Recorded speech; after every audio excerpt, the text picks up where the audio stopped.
দাবি এটা হবে, আমাদের বহাল করতে হবে। It is a complete failure of the total education system and the judiciary.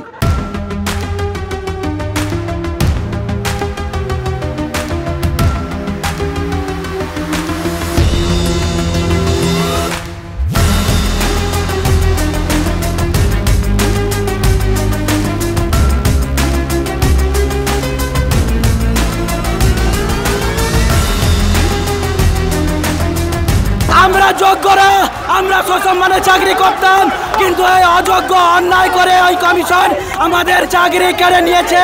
আমার পরিবারে আমি একা পেটের ভাত জোগানোর জন্য আজ আমি ধূপ বিক্রি করছি।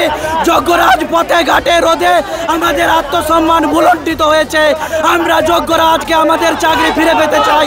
তাই এসএসসি কমিশন আপনাকে জবাব দিতেই হবে, যোগ্যদের চাকরি ফিরিয়ে দিতে হবে।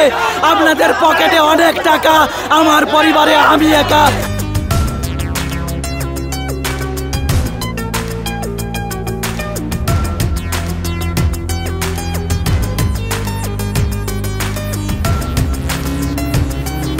এসএসসি পর্ষদ, রাজ্য সরকার সকলের অকর্মণ্যতা এবং অযোগ্যতার ফলে যোগ্য শিক্ষকদের চাকরি গেছে।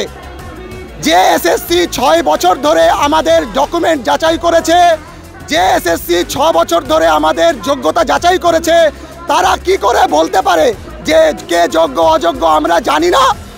আমাদের যোগ্যতার পরীক্ষা নিয়েছে এসএসসি, তাকেই বলতে হবে কে যোগ্য কে অযোগ্য। আজকে আমরার পথে তার কারণ এসএসসির অকর্মণ্যতা এবং রাজ্য সরকারের ব্যর্থতা, incompetency of the state government and the education department.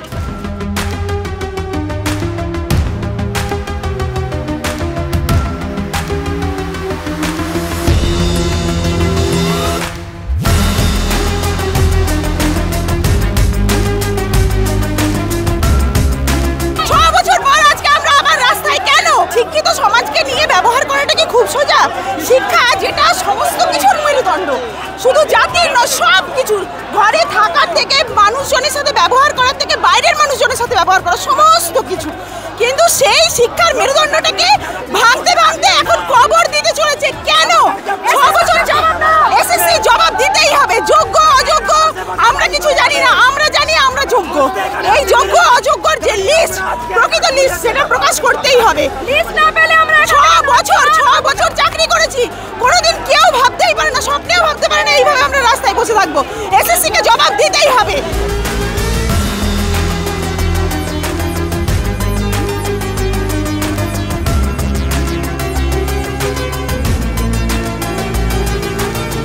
আমরা নিজেদের যোগ্যতা দিয়ে আমরা দীর্ঘ 6 বছর ধরে আমরা চাকরি করছি।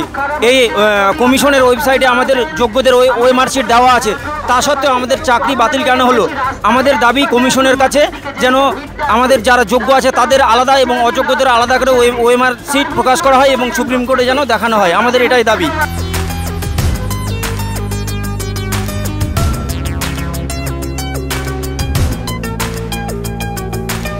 এসএসসি চেয়ারম্যানকে যোগ্য অযোগ্যের যে লিস্ট, যেটা আমাদের মাননীয় বিচারপতি যেটা বলেছেন যে সেগ্রিগেশন করা, সেই ব্যাপারটা যাতে উনি আজকেও আমাদের প্রতিনিধিদের কাছে পরিষ্কার করে বলেন, যেটা সুপ্রিম কোর্টে জানানো হয়।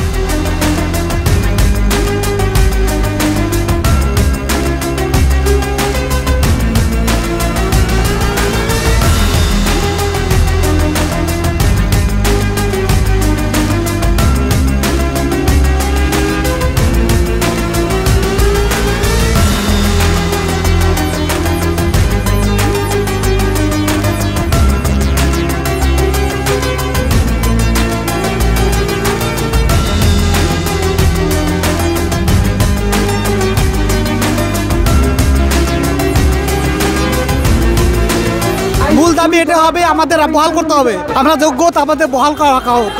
যোগ্য হয়ে বঞ্চিত হয়ে আছি, আমাদের নিয়ে বহাল করা হোক। যোগ্যদের লিস্ট করে জমা দিক সুপ্রিম কোর্টে, আমাদের একটাই দাবি।